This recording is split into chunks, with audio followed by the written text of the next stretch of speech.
See, African men are very stubborn people. As a matter of fact, goats and African men, I think African men are more stubborn than goats. And that's because when it comes to healthcare, we used to do alagbara, and because of the alagbara, things used to affect us. Why? Because we are afraid to approach uncomfortable conversations.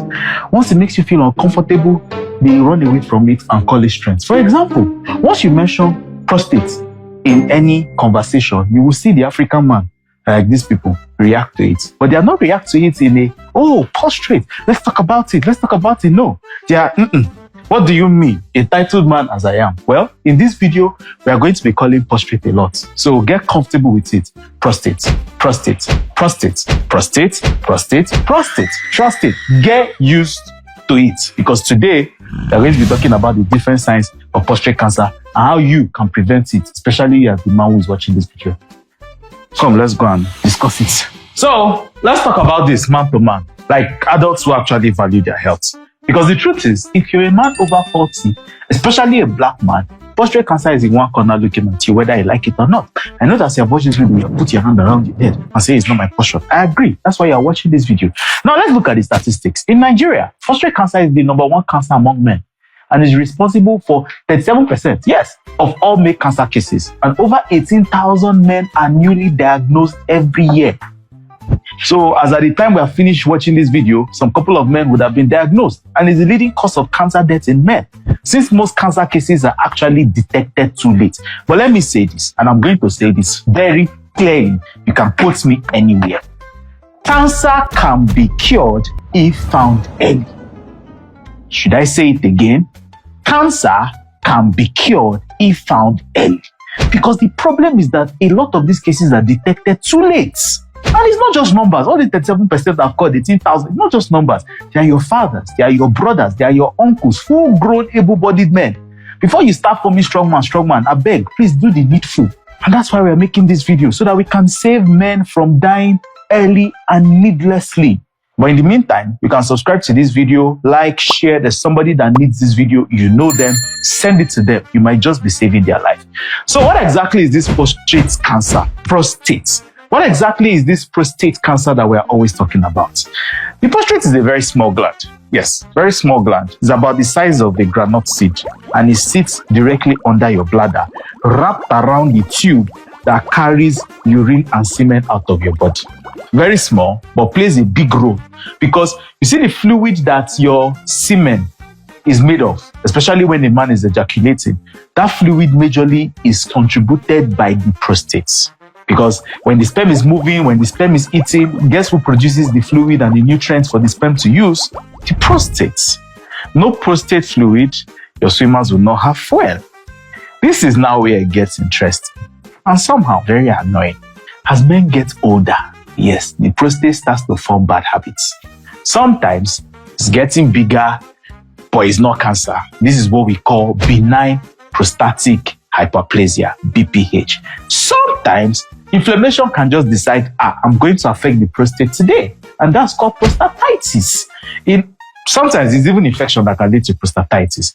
Other times, it just forms against you. Just start multiplying, the cells start multiplying, everything start growing. Before you know what's happening, it has moved to other parts of the body. This is what we call prostate cancer. What are the signs of prostate cancer? In the beginning, or the very, very beginning, it's looking like there's no signs and symptoms. Nothing. It's just there, silent mode. But the changes have already started happening. And by the time you start noticing some of these signs, there's already a problem. You're having trouble peeing. Sometimes you're just standing in front of the toilet and nothing is coming out. That can also be a problem. Another time is that you start to notice that your urine flow is not as strong as it used to be. It's coming out in batches, it's weak. Other times, you're waking up many times in the night to pee. But it's not diabetes that is doing you. It's just that something's wrong. Or you notice blood in your urine, or when you ejaculate, there's blood inside. There might already be a problem. Another thing you also need to know is that prostate cancer does not care whether you can carry weights in the gym or run 100 miles in 10 minutes. It's not about your strength. It's about your age, your family history, and getting regular checks, which now brings us to screening, which is something very important. Remember I said that cancer can be cured if found early. One of the ways to catch cancer early, especially prostate cancer in men, is by screening. You can avoid this problem and avoid paying medical bills that will ruin your state of mind and that of your family members. A simple blood test called PSA test. Yes, short for prostate-specific antigen. It will check the level of a protein that your prostate makes. Once this level of protein is higher than a particular number, it can be a sign that something is not right and might call for other checks. It could be inflammation, it could be enlargement, could be cancer, and it's quick and painless. You just need small blood sample. And I'm remembering this because there used to be a time when part of what my NGO used to do is we'll call people together and say, oh, we're offering free tests. We did for cervical cancer, everybody came out. We did for malaria, people came out. When we said we wanted to do prostate tests for men did not show up. Very few men showed up. Yes, I can remember it. It's somewhere in Ikeja. It happened. We could count the number of men. And some of the men that even came, they were forced by their family members to actually come there. So just something, just go blood sample and that's it. But after that, it's not just blood sample, Sha. You also need what is called the digital rectal examination. Yes, I know that this one, some of you will argue against it. Digital rectal examination. They just put finger inside your anus. Why? Because the anus is close to the prostate in a way that when you put your finger inside, you can actually feel the prostate. You can check the size. You can look for unusual texture. You can check for lumps. This is one way to know whether there's already problem in the prostate or not. And it just takes about a couple of seconds. Some of you are now asking, doctor, can I do the PSA and leave the digital rectal examination? No, you cannot. You need both. One test checks the number, the other test checks the feel. Somehow, they are going to have to examine the prostate one way or the other. It's not my fault that the prostate found all the positions that it decided to be in and went close to your anus. No, because together they can find these problems early, even before symptoms show. A doctor putting his hand inside your anus does not make you less of a man. You are still a man. You can actually save your life and be healthy for the people that are around you. But no, they are saying, can you imagine? Me, I'm a titled man. Doctor will put his hand inside my anus. And that's, yes, you can be a titled man and go to the grave early because prostate cancer does not care about your red cap. Are we good? Prostate cancer can be caught early and treated and cured. But you have left it too long because your ego, your alagbara is too much. So please pay attention, especially if you're over 40. If you're also not under 40, over 40, but you know somebody who actually needs this video, send this video to them. Maybe it will actually make sense. Now, another thing you also need to know that if you're not 40 yet, but somebody in your family died from prostate cancer, let's say the person died at 45. 10 years before that person died, which is actually 35, you who that is related to that person need to start checking for prostate cancer because family history and genetics is actually a strong factor. So don't say, doctor said I should wait until 40 years before I start checking my prostate. No, if somebody in your family died at a particular age, subtract 10 years and you start checking earlier. Another one we even need to talk about is prostate cancer, but subscribe, like I said, so that you can be there when I release it, because there are some things that can lead to prostate cancer, but I'm not going to get distracted by that. Now, there are certain lifestyle factors that can actually lead to prostate cancer if it's not found early. One of the things that I will talk about, and you know that I will always say it, is smoking. Yes, smoking is a risk factor for every kind of cancer. And why smoking? Because whether you like it or not, that's not the way you're supposed to put things inside your body.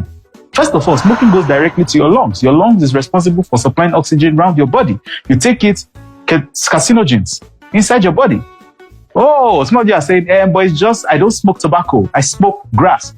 Can I also tell you that the tobacco you are also saying is a plant also? Tobacco did not fall from, it was not made by man. It's plants. Another thing that can also affect you or increase your chances of you getting prostate cancer is obesity. Yes. There has been a link. Research has shown that there is a link, no matter how small. It has been shown that people who are on the bigger side might have a higher risk of getting prostate cancer. So, my dear, this might be the time or a sign for you to actually hit the gym, run, skip, just do whatever it takes in order to not gain weight. Another agenda that we also need to put to bed today is that if you ejaculate 21 times a month, you're not going to get prostate cancer. Let us discuss that. Yes, there's research that shows that men that ejaculate more in a month actually have a lesser chance of developing prostate cancer. But does that automatically mean that the amount of times to ejaculate a month is 21 times? So you will not be like, it's only 18 times I've ejaculated this month. I must ejaculate 21 times to prevent prostate cancer. That's not how it works. There are still other factors that you need to pay attention to. The person's lifestyle, is this person taking carcinogens, for instance? Are they obese? There are other factors you need to put into place. But is there a link? Yes. But that does not mean that this number and this number must work together. Some people also believe that when you ejaculate, it still helps flush out your prostate, especially from harmful chemicals. Like I said, more research needs to happen. But please, what we are saying is ensure that you have a healthy lifestyle. You can't be living dangerously, putting yourself full of carcinogens, alcohol, smoking, obesity, all these risks, and then you just feel that one thing that will help cure all your problems is 21 ejaculation in a month. That's not how it works. So please, my dear, let's put it to rest. Anybody that tells you that that is the single thing you need to prevent prostate cancer has actually lied to you. So please, bros, next time you hear screening, don't dodge it. Run towards it like you're running towards party jollof, because strong men too go for screening. Too many men end up saying, if only we caught it early, died after a brief illness. Meanwhile, the illness was not brief. It has been growing for a while, just that nobody did anything about it. Don't let that be your story. If this video made sense to you, please share it with a man you love. It could be your dad, your brother, your uncle, even that your stubborn friend that believes that agbo cures everything. Send the video to him. Let them go and do screening. Just this thing can actually save your life. And check your prostate today. Please. Remember, strong men also go for screening.